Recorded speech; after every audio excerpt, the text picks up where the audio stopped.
All right, everybody. We are live. You Get the Horn Show. This is Thursday night football post-game show. You know what? Let's fire something up here. Let's hear a little something. I wanna bring something up here for us all to get in the right mood here.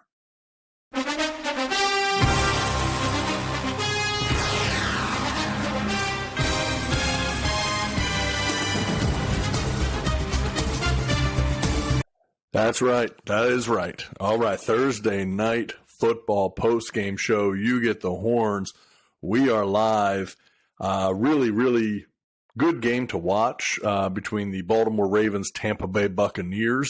You can see the purple lights in the background. See, I've got this Ravens hat on so you can take a guess on who pulled out the victory tonight. Ravens win 27-22 over the Tampa Bay Buccaneers and Tom Brady. And this was a very interesting game for a lot of different reasons. We really came into this game, both teams really wanting and needing this win, right? I mean, the Bucs started the season 2-0, and I think they've gone 1-5 since then. So this has been just a really, really challenging time for them. And the Ravens have been, they've had their ups and downs. There's absolutely no getting around that. They've won some games they probably could have lost. They've lost some games they definitely should have won. So this one was, I think, a good barometer for both teams. And look, early on, I mean, this was Tampa came out of the gates looking really nice. In the first half, they outscored Baltimore 10-3. There was a lot of good momentum, but the second half totally changed things. The second half adjustments that the Ravens made really just started to absolutely wear down and wear out that Tampa Bay defense. The Bucs just, and they talked about it multiple times on the broadcast where you're seeing defensive players just hands on their hips, like just bent over trying to get their breath. This was a closer to 2019 Baltimore Ravens performance in the second half. And I say that just based on, how dominant they were running the ball. I mean, they absolutely just grounded it out in the second half. And so, ultimately they won in nearly every single statistical category. Had the Bucs not been A, up by a touchdown in the first half, and B, the Ravens had two missed, I can't even call them missed field goals, missed opportunities for field goals. One early in the game, down in the red zone, fourth down, Lamar's insistent. He does not want to kick the field goal. He wants to go for it. They do not get it, so they lose 3 there. And then right before halftime, the Ravens were going to have Justin Tucker try a 61-yard field goal. It's insane to think about. There's so few kickers in this league that you're going to bring out for a tight game and say, hey, let's just go ahead and boot it from 61. And, so many people there would have anticipated him making it. He didn't actually miss it in that it got blocked. So ultimately, at the end of the day, that was the difference. But if you look at that 6-point swing, could have been impactful in this game. Ravens ended up only winning by 4, but it was definitely a little bit more of a disparity between these two teams, particularly as the game went on, and we saw a lot of frustration from Tom Brady in this game. There was a lot of just yelling at teammates, frustration with himself at times. Missed some fairly open passes, overthrew a couple early shots in the end zone. So there was a lot, for him to have improved on. He didn't play a perfect game, in any way. But ultimately, simply put, this was a gut check game for both teams.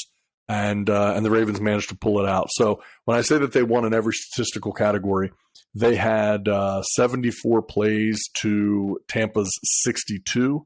They had 453 total yards to Tampa's 349. And keep in mind, at the end of the game, Tampa's throwing bombs, throwing passes. Baltimore's letting them complete some of these in order to keep the clock running. This was a much bigger disparity for quite a while. Third down efficiency, Ravens were 6 of 13. Bucs were 4 of 13. And when we start to go through it, I mean, the biggest, I think, difference here, and there were a lot of things that you can look at, but one of the biggest one was the Bucs, and this will continue to haunt them, I believe. The Bucs' inability to get the run game going. They had 15 carries for 44 yards against this Ravens defense. Now, the flip side of that, the Ravens had 33 carries for 231 yards. So this was a massive, massive disparity. Passing was actually fairly comparable. 222 passing yards for the Ravens, 305 for the Bucs. But again, a lot of those Bucs yards were kind of in, I don't want to call it garbage time, but they're throwing the ball with time running out, trying to pick some things up. Before that, it was very, very close. Time of possession, though, Ravens almost doubled the Bucs in time of possession. Again, because the Ravens were able to get the run game going and the Bucs weren't. So you had the Bucs only had 21 minutes time of possession. The Ravens were over 38 minutes. So it's a huge difference. 27 first downs for the Ravens, 20 for the Bucs, and again, some of those being picked up in at the end of the game. So 11 rushing first downs for the Ravens, four for the Bucs. So there's a lot of differences there.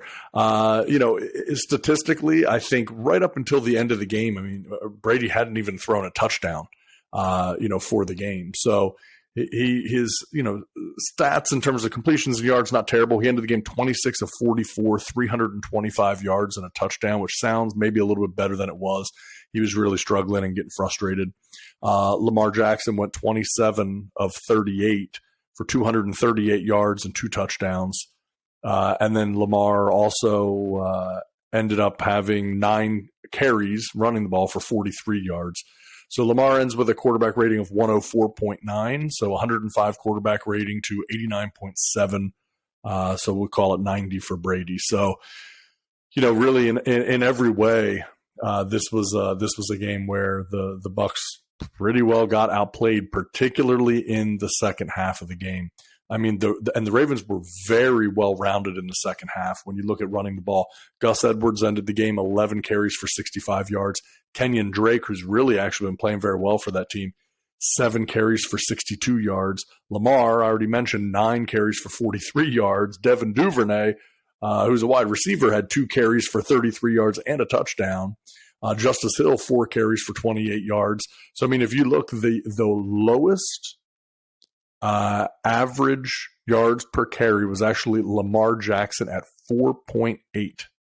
After that, it goes to Gus Edwards at 5.9.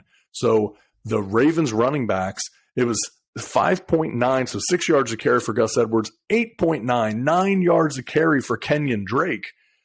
Justice Hill, 7 yards a carry. So there was a lot on that running game, as the game wore on, that just started to grind them down. Receiver-wise, I think one of the stories for the Ravens is going to be what's going on with Mark Andrews. He went down, shoulder injury. Very curious to see. I mean, that he's such a vital part of that offense, and also just overall one of the the very best tight ends in the league, and really the Ravens use him as a wide receiver pretty much. So he's been banged up, and he went out in this game in the first half, and be very curious to see what that's going to mean. But Isaiah Likely, rookie out of Coastal Carolina, steps up. He looked great in the preseason. He's done a couple things throughout the season. He had 6 receptions, 77 yards, and a touchdown. Really, really nice game for him. Demarcus Robinson, 6 receptions, 64 yards. He came up really clutch in a few places. Mark Andrews started this game really hot. I mean, he was out there back-to-back catches, really doing nice things in the beginning, but of course went out early, had 3 catches for 33 yards. And so, again, the ball was spread around pretty well. This was also a return for Jason Pierre-Paul, who really, he was in on a lot of plays. He certainly was pressuring Brady, but the reality is he doesn't really show up on the stat sheet. But he was more impactful than it would appear. And if we flip it to the other side and we look at the Bucs overall, we already talked about Tom Brady. Leonard Fournette, again, a strong running back that you would really think could make a difference when you're trying to establish that run game. 9 carries for 24 yards. He did get a touchdown, but 9 carries, 24 yards is just not going to do the job there. As we move down, I mean, you look at the rest of these guys. I mean, the running back there, White had 4 carries for 19 yards. Even Brady had a carry for a yard. Julio Jones, 1 carry, no yards. I mean, they just couldn't get anything going. Mike Evans had a nice game statistically, disappeared from the game, really, honestly, when it was probably the most important. Couple just missed connections. Him and Brady just could not seem to get on the same page. Did catch a couple deep balls, so he had 6 receptions for 123 yards. But again, his long was 51 yards. So, the average, on the others, nowhere near as good. Chris Godwin, 6 receptions, 75 yards. But then after that, I mean, you're Leonard Fournette, 3 for 34. They just could not seem to find a way to get it going. And, this was frustrating. And at the end of the first half, Tom Brady ends up being sacked back-to-back times, which was very surprising. You just don't see that much from him, particularly in scenarios where it seemed like he could have thrown the ball away and just didn't. So Ravens end with 3 sacks on Brady, but a whole lot more hurries and hits, including a late roughing the passer call at the end of the game that kept a drive alive for them to even be able to score like they did at the end. So, look, long story short, interesting game. As I mentioned before, gut check game for both teams. Both teams needed this. I think the difference was, the Buccaneers came in with a game plan on how to attack the Ravens. And early on, it worked. It worked in the first half. I mean, they were absolutely moving the ball on the Ravens, very effectively. And then in the second half, the Ravens made some adjustments. They moved Marlon Humphrey into the slot position to be able to cover some different people, and they started to rotate the defense a little bit differently. And it just seemed like the Bucs could not respond to that. They just did not seem to have an answer anymore on what in the world to do once that happened. Don't know why. I think there will probably be some questions, not only for head coach Todd Bowles, but let's face it, for offensive coordinator Byron Leftwich as well. This was a game. You're up 10-3 in the first half. You're very much playing your game. Things are going the way you'd want them to go. And then it just seems like, man, once those defensive adjustments were made by Baltimore, you're expecting Tampa to then counter those adjustments, but they just didn't. So, there are a few questions that are going to need to be answered. Again, Brady very frustrated. So there's a lot there, and be very, very curious to see how things continue to develop with that team over time. So, but yeah, ultimately that's where we stand. Post-game show here Thursday night football. The Baltimore Ravens beat the Tampa Bay Buccaneers, and again, enjoyable game. Finally, good to see a really good Thursday night football game, and that's something that has been so much of the talk about Amazon getting their money's worth or not, as more so the case, and so this one was a good game. This was a close game throughout. It was a game of adjustments, and look, I mean, this isn't classic Tom Brady by any stretch. But there was still plenty of exciting plays here to see, and very, very interesting to see what is going to happen moving forward for both of these teams. I mean, both have questions, both have some things that they're going to need to sort out and be able to find a way to get some answers to. So it's this game told us some things, but there's plenty more that still needs to be learned about these teams. And I'll also say, before we wrap up here, a little bit of breaking news right before we started the post-game show here. You Get the Horns, Thursday night football post-game show. As I was coming on, just heard a rumor that trade talks are heating up between the New Orleans Saints and the Philadelphia Eagles for running back Alvin Kamara. This would be a really aggressive move by Philadelphia, who just acquired Robert Quinn from the Chicago Bears for a 4th-round pick. But the Eagles have a lot of draft capital.